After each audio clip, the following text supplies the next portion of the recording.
Eastern suburbs. Red, white, and blue, we're flying high. Sydney Roosters reach the sky. Eastern suburbs.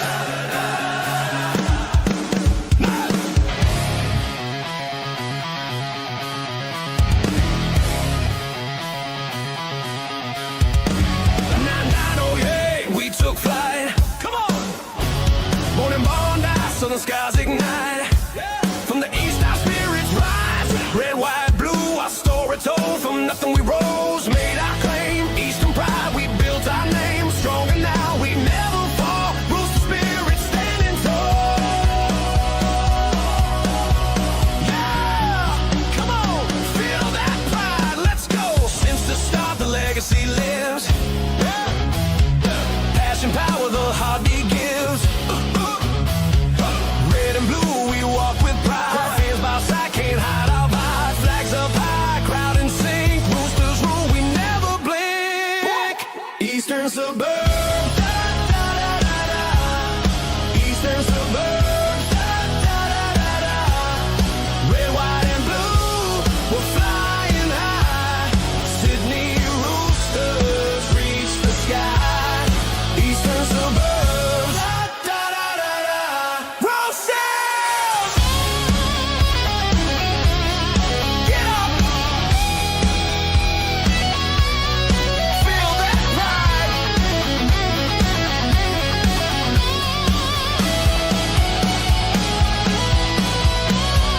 Grand on fire, glory set.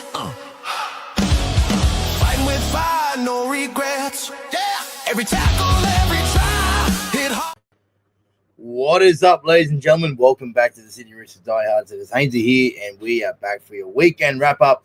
Go through the latest Roosters news and updates and opinions, and over the next from the weekend, over the next half an hour or so, as we go through a very busy weekend, and obviously we'll go through the results from all the grades this weekend and all the news around the Roosters from after our game yesterday. So, thank you for tuning in. I hope you guys enjoyed. If you're new here, make sure you hit that like button and subscribe if you're new, and give us a follow on the Instagram for your latest Roosters updates, news, and opinions. We'll be also going through your responses that we put on the Instagram of your thoughts of the game yesterday, and a bit of other bits and pieces that we need to address over the next half an hour or so. So thanks for watching, and I hope you guys enjoy. Jason Reader is in here as usual. Great to have you, Jason. And Jake as well. G'day, Jake. How are you, brother?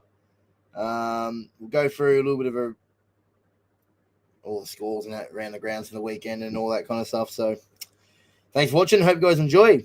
So obviously, always great to end the weekend knowing that the Roosters have won and the Roosters are in the top 8, completing the end of the round. So Penrith on top. The Tigers equal top with Penrith, basically falling against, separating the two there.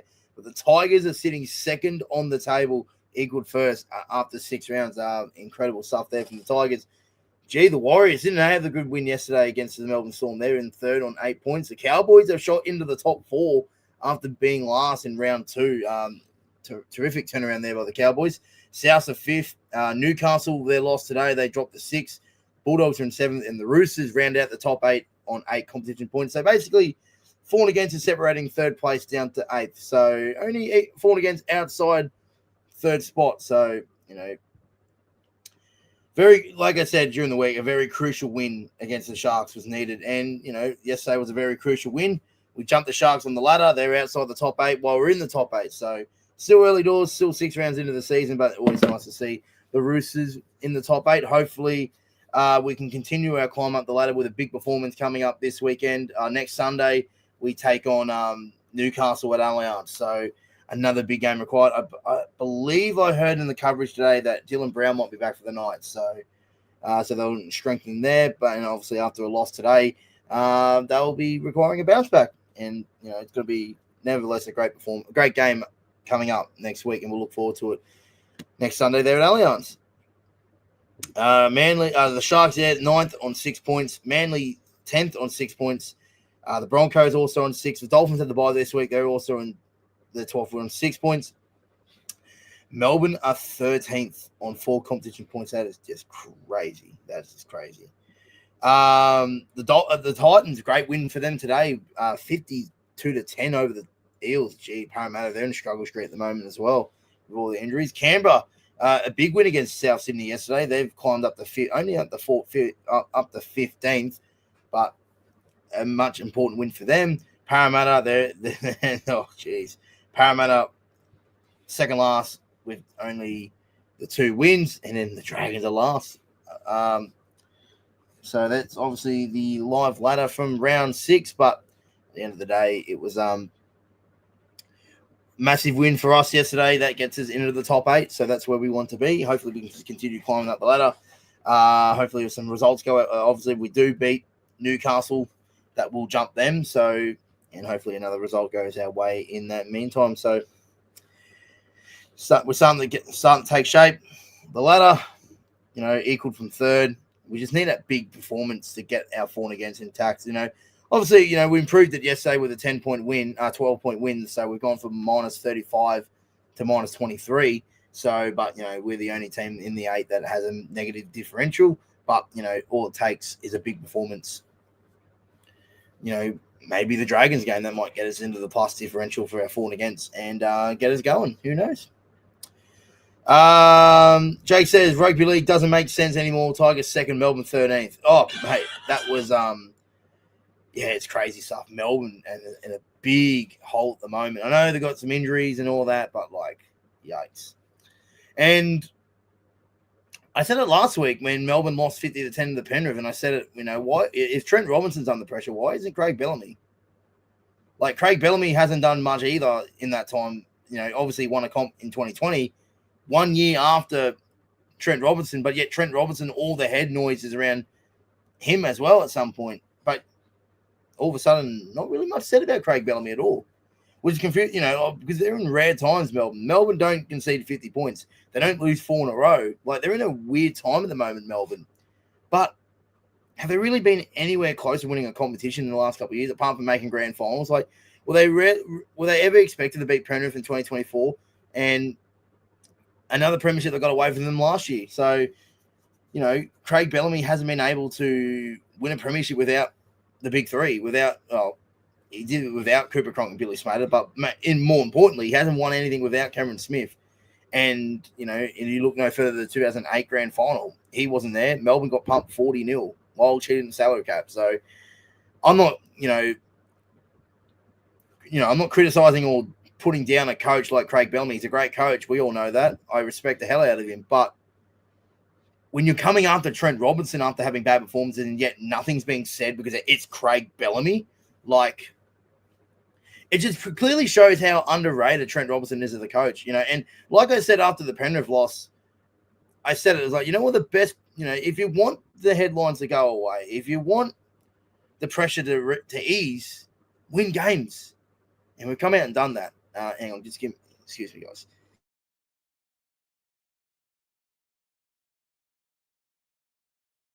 Oh, what do you mean? We're in autumn. I'm still getting hay fever. Sneezing. I don't want you guys to hear that. My sneezes are loud. but like I was saying a couple of weeks ago, after the Penrith loss, the best way to resolve to ease pressure and get the media off your case is win games of footy. No one's talking. Look, here we are now 3 weeks later. We've had 2 wins in that time. We've had a bye, so we've had 6 points from 3 games. So maximum 6 points from 6 in the last 3 weeks. The pressure's eased. Not much said. Look at the Cowboys. Todd Payton was supposed to be sacked after getting flogged by the Tigers in round 2. They've won 4 in a row, and then nothing being set up north. And all the pressure, mainly off Trent Robinson's gone for now. No one's saying a word about Trent Robinson. But it's weird that we're saying the same thing about Trent Robinson, but yet Craig Bellamy, isn't getting that spotlight either. Because Melbourne have lost 2 grand finals in a row, and they haven't won a premiership in 5 years. 6th year this year. While the Roosters went back-to-back 18 and 19. And yes, completely different scenarios, right? Well, they've been more competitive in the sense where they've made grand finals. We've only made prelim final. We've made 1 prelim final in that time when we got flogged by Melbourne. But, we've been week 2, week 3 sides kind of thing. Well, Melbourne's been a little bit more classier, like more class than us in the last couple of years. But look at the on-term results. They haven't won a premiership in 6 years. All roses with Craig Bellamy, but yet with Trent Robinson, he hasn't won one in 7 years. 1 year less, 1 year more than Craig Bellamy, and all of a sudden it's all on Trent Robinson, which it makes no sense to me. Ethan says, "Hi brother, it's Ethan. What a game, a great win. Bit scrubby in the first half, but what a great second half. Yeah, much better second half. And obviously the first half wasn't ideal at all. But like I said yesterday, I was just proud to see the resilience in this side, and saw a stat yesterday. I heard that it was the first time the Roosters have come back from a 16-point deficit since the Cowboys in 2006. So 20 years since we've came back from a 16-0 margin to come back and win. So that's a lot of credit goes to the playing group yesterday. They hang in that game, and because a lot wasn't going our way. And the perfect example could have been when Hazleton scored, where we scored our first try. Our following set, we put a crossfield kick up. And we got a result out of it. Rob Toya scores. Then all of a sudden we go, oh, it's 16-10. We haven't been the better. We've not been the better side all day. We've been disappointing, but we're only down by a try. We can take a lot of confidence out of that. And then it just gets snapped away like that, just gets sucked out of you with a try being disallowed for completely bullshit reasons. And then the Sharks capitalize it, go down the other end and score the following set. And then all of a sudden we go, oh, we could have been 16-12 up, down. Could have been 16-12 down. Then all of a sudden it's now 22-6. And it's like, oh, how are we going to come out of that? But the boys went back to work. They forced an error the following set. Then Tupou scored right on halftime to make it 22-12. And you go, okay, we scored a try on halftime and needed to do that. Now we go into the second half and we get the first one quickly. It's game on. And we did that. Marky Mark, tap back, DCD scored. It's 22-18. All of a sudden, we're right in the ball game. And then it took us a while afterwards to get that next try, which took us maybe 20, 25 minutes of pure dominance in that second half to crack them eventually. And then once we cracked them, it's all like that we broke the spirit out of them, that we got it to 22 all. And then when DC scored, it didn't feel like Cronulla had anything left. So it was a round great second half performance, But that needs to be said, though, that we've seen it with Penrith. We saw it when the Warriors beat us. Can't let that happen. We can't really let this happen week in, week out, where we complete at a low rate and let the scoreline blow out, because we're not going to have those opportunities every week to turn it around. But all in all, happy that we got the job done. And that second half performance, when we hold on to the footy, shows what we're capable of. That it was on show right there, that we're able to hold on to the footy better. And look what happened. Possession stacked up. Field position stacked up. The points stacked up. So, like I said, weren't perfect again, but I think it's more happy critiquing a performance when we win, right? So it feels so much better when we win, of course. How about the Tigers today? What an exciting game it was. Mate, the Tigers have been one of the entertaining sides this year. Like, they just throw the ball around for fun. Like Patrick Herbert, what a great story for him too. Coming back from, a 3 absence from the game. I think it was like a Garbo a couple months ago. No, he was working in whatever he was doing. I think he was on an excavator work, kind of doing groundwork kind of thing. Anyway, he gets a phone call. Benji wants him, comes to the Tigers preseason, 6-week training trial. Been killing in New South Wales Cup, and he gets his opportunity today. And, man, he didn't look out of place. Well done to him. Congrats to him.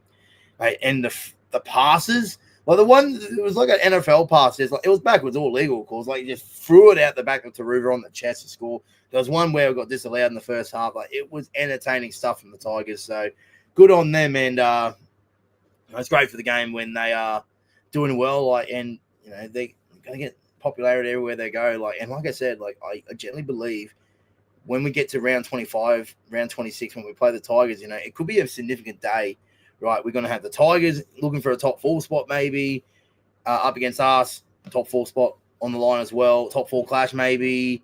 Daniel Tupou is about to become the most capped Roosters player of all time. Like, Tigers fans will show up in their numbers as they always do when they go to Allianz. It'll be close to a sellout. I mean, I'm predicting that round 25 game against the Tigers will be a sellout. I generally believe that. Right, so let's get into the Roosters news from today. The big one that came out of nowhere, I'm not going to lie. Murray Taulagi from the Cowboys has been shopped to the Roosters. Don't know too much about it. Like I said, I did not see that coming whatsoever. But I'll just get the article up here from Isaac. Murray Taulagi has been offered to the Roosters as a North Queensland way up their next move, with their Maroons winger off contract and attracting interest from across the NRL. With Drinkwalker future also up in the air, the Cowboys could be set for a major shake-up, and the Roosters are circling. Could Taulagi be a good fit at Bondi? I don't mind it. I don't mind it whatsoever. He's a great winger, and all reports this week that it is going to be Daniel Tupou's last year. Sad to say, might be true. Hope not. Obviously, Marky Mark on the rugby next year. There's going to be holes to fill. Have Ruben Garrick there and Taulagi on the other side. I think it'd be a great addition to the club. I think. Thing is, though, we got so many options now. We've got in our ranks, Junior Tupou, Cody Ramsey, Tommy Talau, Junior Ponga, Tom Rodwell coming through as well. I just don't know where we all fit, but having a Tupou there retiring, having another spot there to be filled, I think he'd be a great addition. So be interesting how this plays out, but I do like it. I do think he's a great player, and I think he fit well at the Roosters. It's just hard though, it's whether or not it happens or not. If he comes, we're opening with welcome arms, but I think he's a North Queensland boy too, so I can't see him making the transition down to Sydney. But he was linked to go to the Dragons a couple of years ago as well, so it's not like he's been out of these questions before. So I think it's more of a wait and see situation here, but we'll see what happens. So, but if the Cowboys are sort of shopping him around, maybe that the Roosters might be the one that get him. We'll just have to wait and see. Also, a little bit of a comment today from Graham Annesley about the disruptor rule, and in particular the controversial no try yesterday. The inter-preparation was applied in those two instances was wrong. The rule is not changing. We just need to make sure that we are far greater standard of consistency. Says the referee's boss, Graham Annesley. Look, I think Robbo said it in the press conference yesterday as well. They're in the right direction. That what they're doing is right, but how they're doing it is wrong. They're all sort of over policing that rule. They just need to take a step back. I still can't get my head around the fact that try was disallowed. And at the end of the day, it's not too much of an issue right now as a concern anymore, because we won the game. It's not going to have a bigger impact for me. But at the time, I was furious, and I think every NRL fan was furious seeing that. And we saw something similar in the Broncos-Cowboys game. I don't want to get to a point now where we're just simply not allowed to make it a contest anymore. If you have brush on the way through, or you lower your arms down, the thing is, if you lower your arms down in a contest and create contact, that's a disruptor. I completely understand that. But with Rob Toyers, he has his arms up and his fingers are brushing him on the way through. There is no way that he impacted him dropping the ball. He just dropped it himself. That is not a disruptor. And like I said, just glad that it didn't impact the result. And I felt that it was going to be, because it was, at the time, it went from us being only down by a try, then it's gone to 22-6.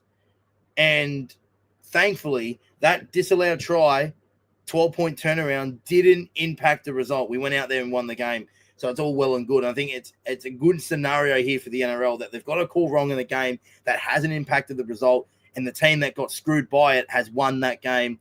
And it's not a big talking point, because if the Roosters would have lost yesterday, it would have blown up. And I will take back what I said, because at the time, I was at here, right, level rise with rage.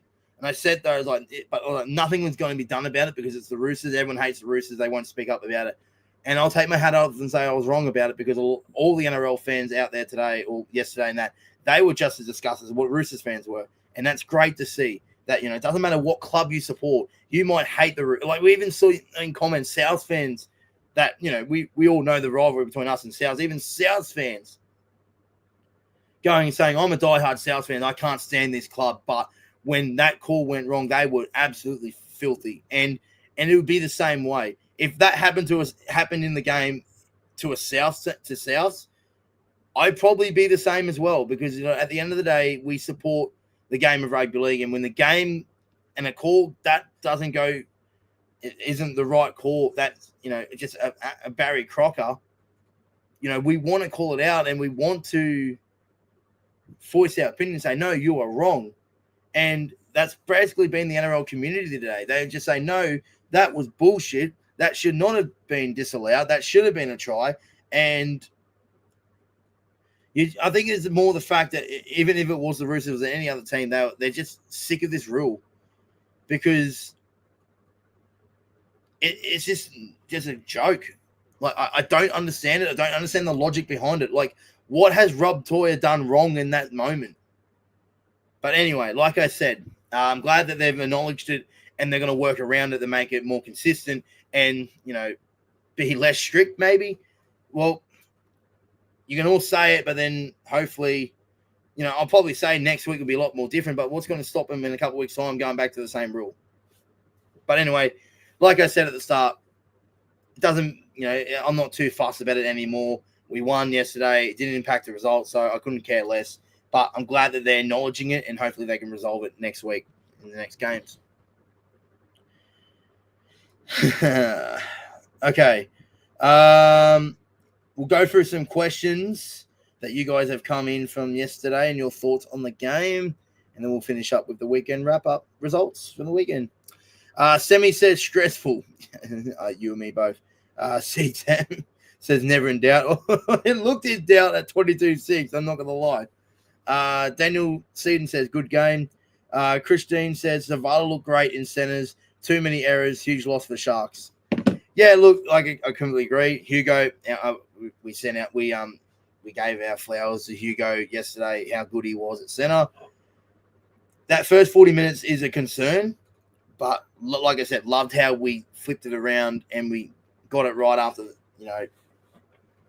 But it is a bit of concern where, and like I said in that first half, like when we go from 2 weeks prior completing at 96%, and then the following, and then 2 weeks later when we have a break, we had a 16-day break. We're fresh and regrouped. Well, the Sharks had a 6-day turnaround, and they both went the same distance as us travel-wise. And we're coming out and dropping the ball so easily, just in contact, right? Just in contact, no ball security. It was frustrating. So we need to get that out of our game. And like I said against the Manly game, I don't expect it every week. That's not the standard. That's what we want to achieve. But if we be reasonable and complete it 80%, 85%, we understand that we are an attacking team where we like to throw the ball around. So we're not a structured, drilled side, and that's fine. But you can't make – and yesterday was a perfect example in that second half. Yeah, we didn't complete it 100% in the second half. We still made errors. We still, gave away 6 agains in that second half. But what we were able to do, we were able to control the possession of the game. We had 67% completion, 67% of the ball in the second half. It makes it a lot more easier when we have more sets of the football, and completed at a higher rate than that in the second half, made it a lot easier for ourselves. Great to see you come back. Prefer to not have to. Up the Chooks. Yeah, look, I don't want it ever to be coming back from big margins, right? It's not comfortable at all. You want to have it nice. It was like, man, the heart was racing yesterday. And like I said, the Roosters going to put me into a box before I turn 30 with blood pressure. But yeah, like it showed our resilience and showed our character and what we were about this year. It was a great second half comeback. Kai Hayden says DC Cook, bro. Yeah, 100%. Best game in the Rooster jersey for sure, without a doubt. And I said it yesterday and I'll say it again. I don't think we win the game yesterday without DCE.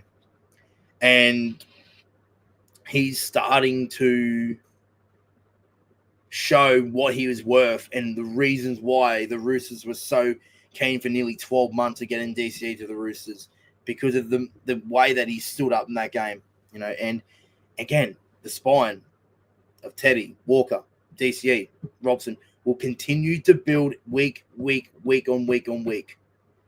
We're seeing it. We're seeing the progression already. And I understand there was a lot of tension at the start of the year, and we didn't get off to a right start in the first couple of weeks. But can you see the similarities from when we signed Cronk? We had Tedesco and Cooper Cronk came into the side. It took him 8 to 9 weeks to get him going, and then it continued to build, and then look where we were towards the back end of the 2018 season. The same will apply here. They'll continue to build week on week, and I'm really excited for it. Tale as old as time. Player hits the market, must be the Roosters. Yeah, it's so easy. So easy clickbait. I swear journos are lazy, right?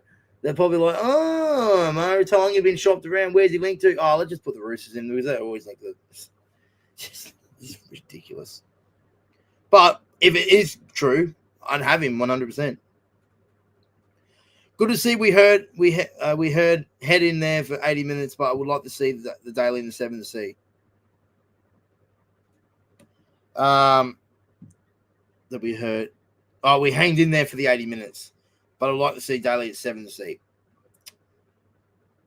Yeah, be interesting. I think Sam Walker's doing fine. I know hasn't been great, hasn't been back to his normal self, but he's getting better each week with DCE. So I think the combination and the balance is fine at the moment.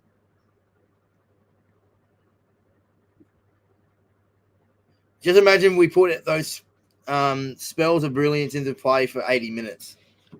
Makes it a lot easier, isn't it? And we saw glimpses in the last 2 games where we make our things so much easier for ourselves.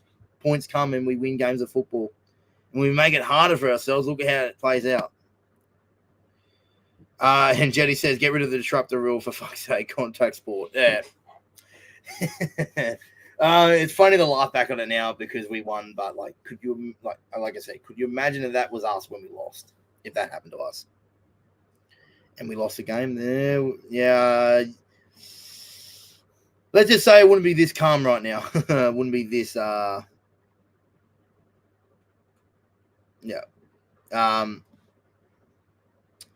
Okay, let's go through before we wrap things up. We'll go through the weekend wrap up for the lower grades. Keep Daly around for another year. He's mentioned, he's had the thought in his back of his head that he wants to continue on next year. And look, he's warranted so far. Obviously, it's a player option, so it's in his favour. So it's truly up to him. But he has said that he won't, stand in the way of the developing of Hugo Savala. So I think it's more of a DC call than a club call. But I think he'll make the right decision. If he wants to come, if he's playing well, wants to go around another year, go for it. But at the same time, you don't want to have that next year, then have a Barry Crocker and go, oh, maybe we shouldn't have retired last year. Anyway. So New South Wales Cup, unfortunately, the Roosters lost to the Newtown Jets yesterday in New South Wales Cup 33. Is it 33-32 or 23-22? Where is it? Heartbreaker for our Roosters side.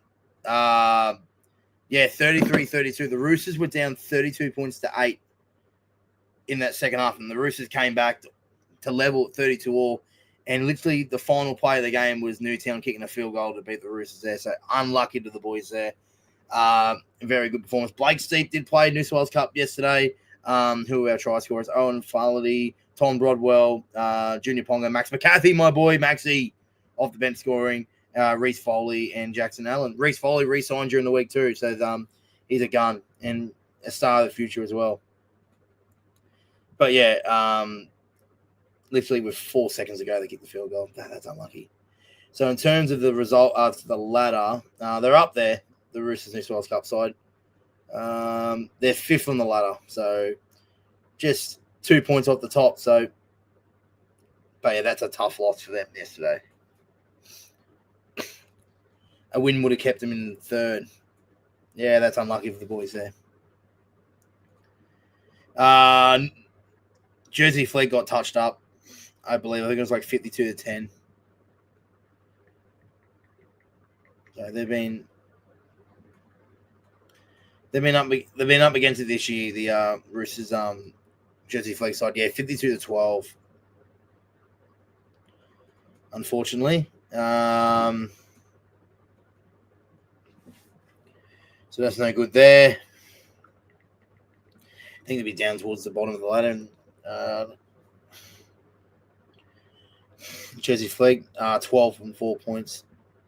Yeah, still time left, but yeah, look like they're and they will improve. Well, once the SG ball season, most of them will go into the flag and strengthen their side, like the Sack side, Rex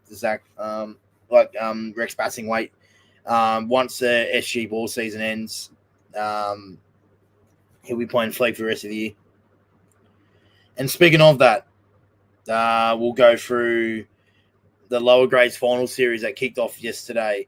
And what a day for the Roosters. Starting off with the Harold Matts elimination final, they beat Manly Seagulls 26-6. They're at Leichhardt Oval. The Roosters progress in the week 2 of the finals with that win there in Harold Matts. And in SG Ball, I did say last week that the Roosters had their first loss in over a year against the Melbourne Storm, which gave them the second spot. The Roosters finished third. So it was 2v3 yesterday. Storm v Roosters. Scoreline ended up the Roosters winning 56-6. So an absolute statement and a bit of a bounce back from last week for the Roosters SG Ball side. And they progress to the grand final qualifier. They get the week off and into a prelim final. So congrats to Boy Cordner and the defending premiers SG Ball Roosters side into another preliminary final, looking in their quest to go back-to-back in the SG Ball. Howard Matts are in the week 2 of the finals. Congrats to them, coached by Paul Momorowski. And I believe they got, it's top 8, isn't it? Yeah. So if I just get the ladder up. I think they play, Harold Matts play Newcastle.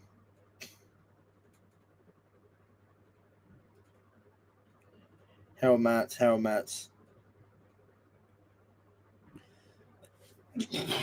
No, sorry.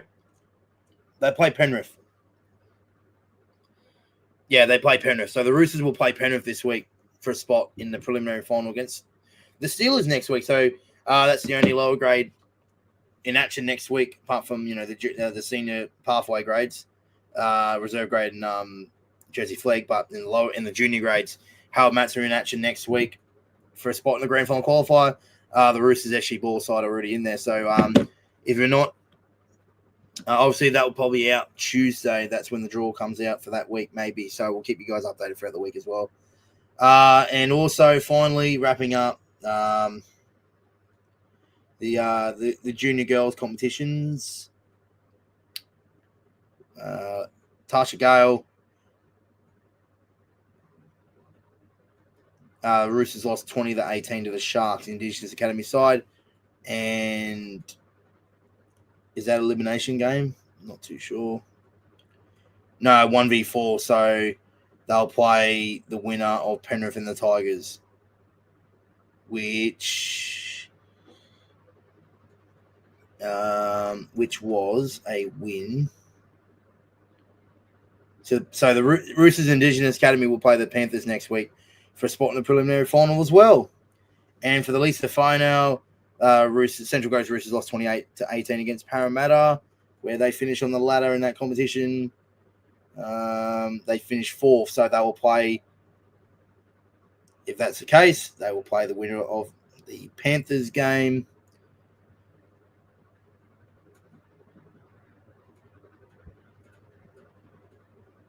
Which was the Tigers. So following on next weekend, lower grades in action in finals in the junior grades. The Roosters, Harold Matts, they'll take on the Panthers a lot. It will be at Leichhardt Oval. The Roosters, Lisa final time side will play the West Tigers in a semi-final, and the Roosters, Tasha Gale Indigenous Academy side will play the Panthers in the semi-finals there at Leichhardt Oval next Saturday. So keep your eyes peeled for that one. I'll give you guys information throughout the week as well. So that is the wrap up there. And obviously, of course, SG Ball side coached by coached by Boy Cordner. They're into a preliminary final, waiting the results of their game next week after they beat the Melbourne Storm Saturday 56-6. So congrats to all 4 of our teams still remaining in the competitions in the lower grades. Well, ladies and gentlemen, that will conclude today's Roosters weekend wrap-up. I hope you guys enjoyed. If you're new here, make sure you hit that like button, subscribe to the channel, and give us a follow on the Instagram for your latest Roosters updates, news, and opinions. We'll do it all again next week, so you're kicking off with a news roundup tomorrow, team list predictor, team list reaction on Tuesday, Chook Chat podcast on Wednesday, Thursday. Not too sure what we're going to store for the rest of the week. Obviously, on Friday/Saturday, we'll have our match preview. And Sunday, I will be at Allianz for the Roosters and Knights game, so there'll be no weekend wrap-up. There'll be no live watch-alongs or reactions. I'll be at the game, but there will be obviously doing a game day vlog on my channel and a match recap from outside Allianz, ready for you guys to be posted either Sunday night or Monday morning. So thanks for watching, guys. Until then, we'll see you in the next one. Until then, bye for now. Up the Chooks.